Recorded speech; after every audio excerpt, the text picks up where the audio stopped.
មានបងប្អូនខ្លះសួរថា FBI គេស៊ើបអង្កេតរឿងបទអក្រិតគេចាត់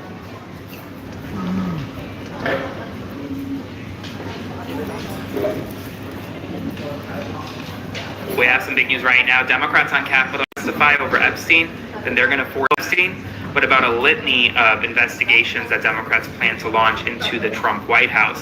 This afternoon, many members of Congress, from Maxwell Frost, Jared Moskowitz, to Mark Pocan, all came out and said that essentially Democrats are prepared to launch very, very significant investigations if they take the gavel in the House, and that committee chairmen are going to hold Trump Jr., Donald Trump Jr., Eric Trump, the President of the United States. Quote, what goes around comes back around. So they're setting the precedent right now, Republicans on Capitol Hill, that they're going to call up Hillary and Bill Clinton to testify at the end of the month over the Epstein files. And so Democrats are saying, you know what, you're going to do that? Well, we're just going to call up Donald Trump too. Spread the word. Full updates on my Substack, as always, linked in bio. Subscribe for free and follow along to stay up to date on all the news you need to know about. And you tell me something else. I think it's really time for the country to get onto something else. Now that nothing came out about me, other than there was a conspiracy against me, literally, by Epstein and other people. But I think it's time now for the country to maybe get onto something else. What would you say to people like who feel like they haven't gotten justice, Mr. President? Something that people care about. Now that nothing came out about me, other than there was a conspiracy against me, literally, by Epstein and other people. But I think it's time now for the country to maybe get onto something else. But what would you say to people like who feel like they haven't gotten healthcare, justice, Mr. President? something that people care about. What did you say? Go ahead. What would you say to are the survivors who feel like they haven't gotten you are justice? the worst reporter. No wonder CNN has no ratings because of people like you. She's a young woman. I don't think I've ever seen you smile. I've known you for 10 years. I don't think I've ever seen a smile. Well, I'm asking you about survivors. You know why? You know why you're not smiling? Because you know you're not telling the truth. And you're a very dishonest organization, and they should be ashamed of you. These are survivors of a sexual abuse of healthcare.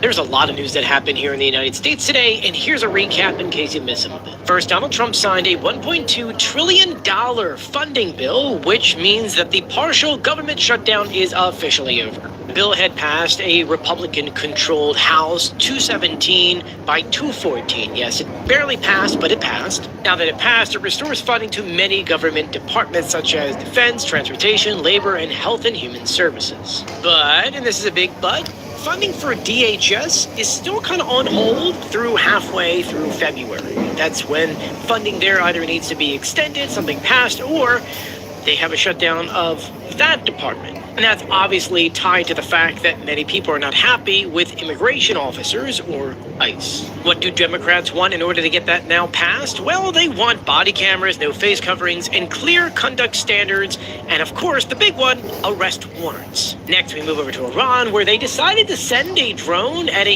U.S. aircraft carrier.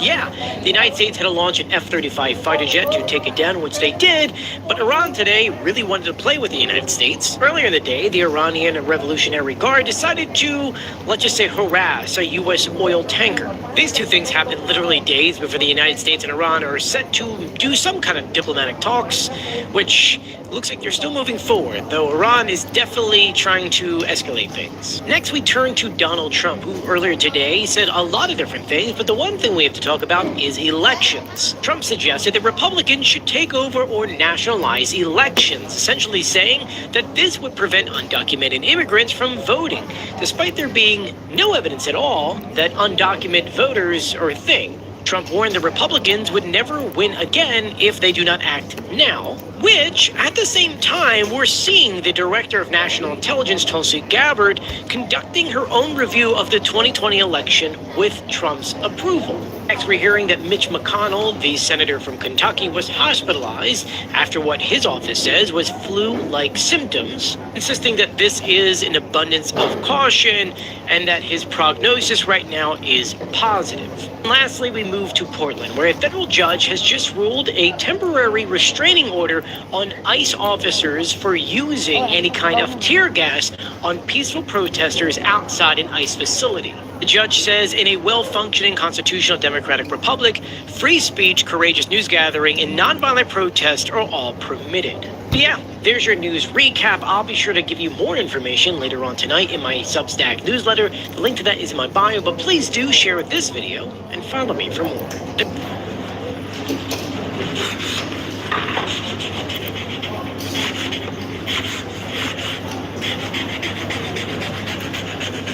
I probably won't hold this up. And I think holding up one little page doesn't do it justice. 'Cause in there, it's a lot of stuff, but it's signed. Thank you.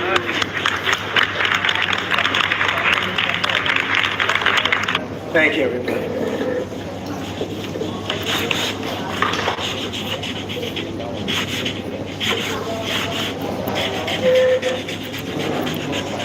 So I probably won't hold this up. And I think holding up one little page doesn't do it justice. We have major news this evening. Donald Trump is weighing a massive strike on Iran that could come as soon as potentially this week. According to CNN, this strike will be bigger if he goes through with it than any of the prior strikes on the nuclear sites. This new strike that he's weighing includes possible strikes on government institutions, on nuclear sites, and also on high-level security officials who were responsible for and ordered the killings of the protesters in Iran. Remember, there have been mass protests in Iran for several weeks.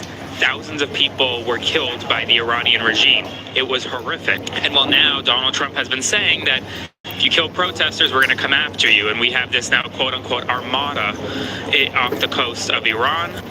Lots of military personnel in the region. A strike does appear near. It's a matter of how big and when, and whether or not Iran will take some type of off-ramp here. So we'll see what happens, but he is weighing a major strike this evening. Spread the word, follow for more. We have bombshell news right now, probably one of the craziest stories you'll hear all day. A Justice Department lawyer just requested that a judge hold her in contempt of court, throw her in a jail cell so that she can get 24 hours of sleep. Quote, "The system sucks, this job sucks." That's what DOJ attorney Julie Lee told a federal judge, Judge Jerry Blackwell, today, according to Paul Blum and Fox 9. He was demanding answers as to why so many court orders have been violated by ICE and by the Trump administration. She asked him to hold her in contempt of court so that she can just get 24 hours of sleep. She said that government lawyers simply cannot keep up with what ICE is doing right now and with what judges are ordering right now. The system sucks. This job sucks. That's a direct quote from this DOJ lawyer who requested to be thrown in a jail cell just so she could sleep. Spread the word. Follow along, stay up to date on all the news you need to know about.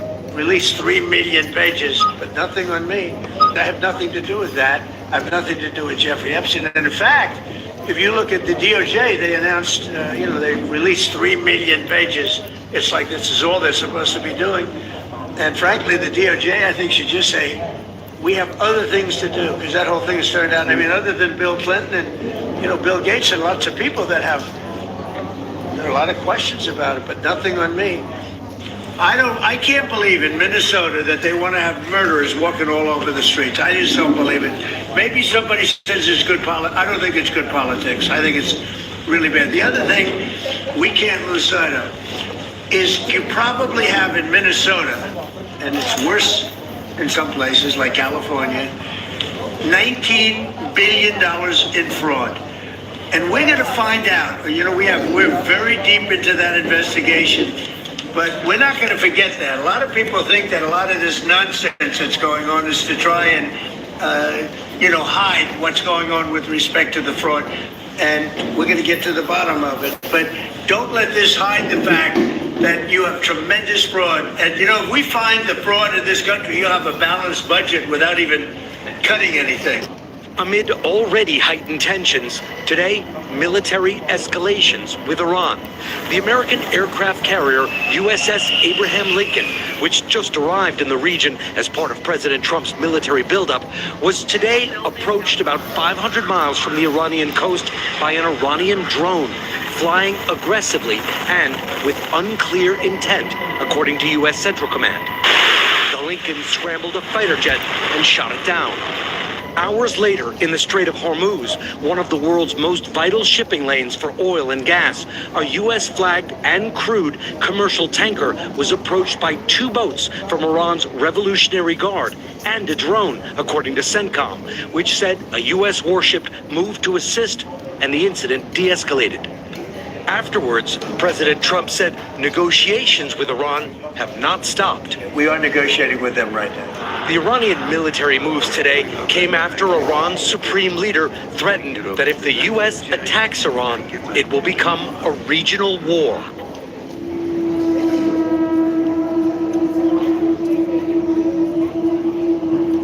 They did leak my tax returns. It was terrible. The good news is I paid a hell of a lot of tax. I paid tens of millions of dollars. I said, where are my accountants? I want to talk to my accountant. But they did. They leaked my tax returns. They didn't do it in a nice way. They tried to get something out of it. We should have voter ID, by the way. We should have a lot of the things that I think everybody wants to see. Who would not want voter ID? Only somebody that wants to cheat. Think of it. We don't have voter ID. And the Democrats don't want it.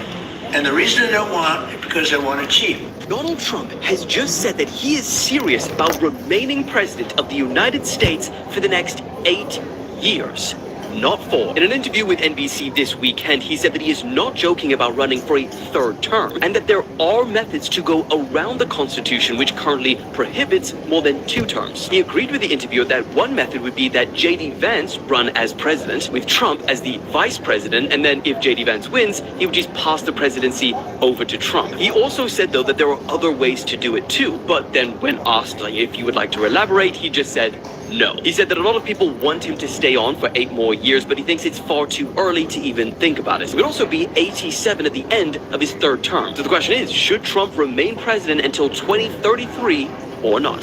President Trump is calling on Republicans to take over voting around the country. The Constitution gives states the power to run elections, but the president's urging Republicans to, quote, nationalize the voting. Republicans should say, we want to take over, we should take over the voting in at least 15 places.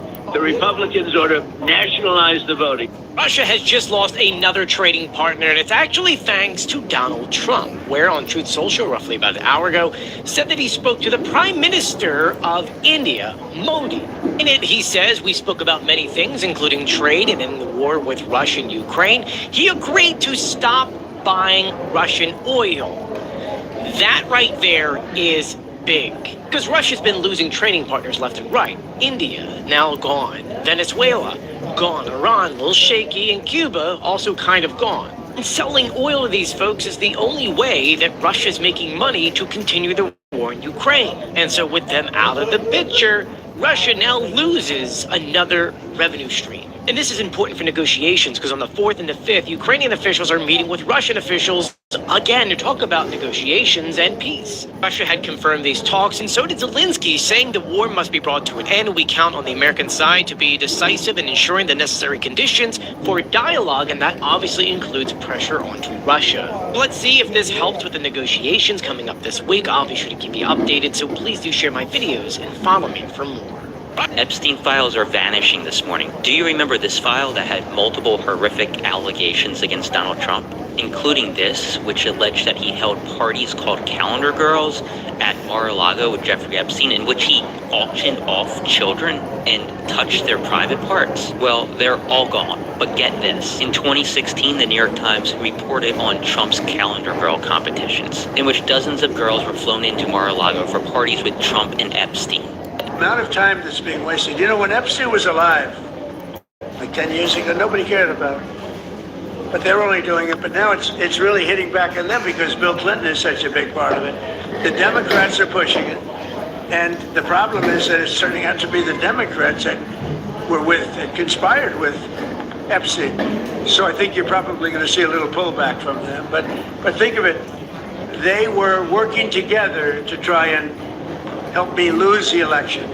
But this is the Oval Office, so guess that didn't work out too well. President Trump said today that Republicans should nationalize the elections. In January, he suggested to Reuters that the election should be canceled. The White House later had to clarify that Trump was just joking about canceling the election because he feels like things are going so well that we don't need an election. Now, the reality is that's not the first time Trump has made that same joke. It's up to you to decide whether Trump is joking or not, and it's up to you to decide whether that's even an appropriate joke to make by the president. But what I'm really interested in this video is to answer the question, can he do that? Can the president of the United States cancel the midterm or the presidential election? Or can Republicans just nationalize the election? And P.S., what does that even mean? Okay, let's talk about the facts. The short answer to all of it is no. No, the president cannot cancel the election, and no, Republicans can't just on their own nationalize the election. But that's not the whole story. And before I get into this, I just want you to know that I posted an exclusive deep dive video on all the things the Constitution says about the election and about all the things a president can do to impact the election and about why all of this may be happening right now. That deep dive video is available for my paid Facts HQ subscribers. It is up on my Substack right now, so if you want to watch it, here are the steps. Just follow them and go take a look. Okay, so let's get into it. As I said, no, the President of the United States does not have the power to cancel a midterm or presidential election. There is no such language in the Constitution that gives the President that power. It doesn't exist. But the Constitution talks a lot about elections and who has the power over them. Spoiler alert, generally it is not the federal government. Article 1, Section 4 is the big one, and it says the times, places, and manner of holding elections for senators and representatives shall be prescribed in each state by the legislature thereof. But the Congress may at any time by law make or alter such regulations except as to the places of choosing senators. That means the Constitution explicitly gives the states the power to determine the time, place, and manner of holding elections. Not the federal government, the states. That clause means it's up to the states to figure out the logistics, the when, where, and how to conduct elections for senators, representatives, and the president. The Supreme Court, by the way, has interpreted this clause to mean that states have control over things like voter registration, election supervision, prevention of fraud, and counting of ballots, just to name a few. But this clause also gives Congress, importantly, the power to pass laws that can alter or make new regulations that would apply to these elections and provide national oversight. So the states get to conduct their elections in the way they see fit, but the Congress can pass federal election laws. The only explicit thing that Congress cannot do is dictate the physical location of where senators are chosen. But notice who is not listed as being in charge of elections in any capacity: the President of the United States. So, if that's the case, can a state cancel the election? No. But in theory, it is possible that a state legislature or a state governor could delay or postpone an election. For example, if there was some kind of catastrophic disaster. But that's never happened. And technically, I guess Congress could try and pass a law to postpone an election, but that too has never happened before. The fact is the United States has held elections during the Civil War and during both World Wars. So I am willing to bet you dollars to donuts the United States Congress would never pass a law postponing an election. But remember how I said at the beginning of this video that there's more to the story? Well, I'm about to tell you what I'm talking about. Just because a president doesn't have the power to cancel an election doesn't mean a president can't do other things that would impact an election. There are actually a lot of things a president can do, and this push to nationalize elections is certainly one. So in my deep dive video, I talk about a bunch of others, but I want to focus on nationalizing elections in this video. You see, the president has a very powerful tool at his disposal. It's called the bully pulpit. The president of the United States, no matter who it is the most powerful person in the world, and when the American president speaks, people listen, whether those people are other world leaders, politicians in Congress, the media, or just the average American citizen. The president's words have weight. They matter because people will act on them. And when it comes to President Trump in particular, he uses the bully pulpit a lot, and he's particularly effective when he does. So right now he is using his bully pulpit power to tell his Republican Party to nationalize the election. Now, I'm not saying he's going to be successful in doing that, but it's certainly something he is talking about and he will probably keep talking about. But what does that even mean? Nationalizing an election means the federal government would be in charge of running the election, not the states, as I just told you the Constitution says. While the White House wouldn't clarify what Trump was specifically talking about, nationalizing an election could mean that Trump wants the federal government to have control over voter registration, supervising elections, investigating voter fraud, and counting ballots. Now, the reality is the president cannot nationalize an election on his own. Congress would have to pass a law to do that. And it is very unlikely that there would be enough, even Republicans, to support such a change because Republicans traditionally have been very, very supportive of states' rights. And conducting elections is a pretty big state right. And even if Republicans were somehow able to pass a bill to nationalize elections, I guarantee you it would be immediately challenged in the courts. But using the bully pulpit isn't the only way, as I said, that presidents can impact the election. Presidents can deploy election monitors, direct his agencies to collect ballots, or get a hold of voter data and sign executive orders, which Trump has already done. So if you want to know more about all those things, make sure you watch that deep dive. Bottom line, no, presidents can't cancel the election or nationalize the election on their own. But that doesn't mean that the president can't impact the election in a lot of different ways.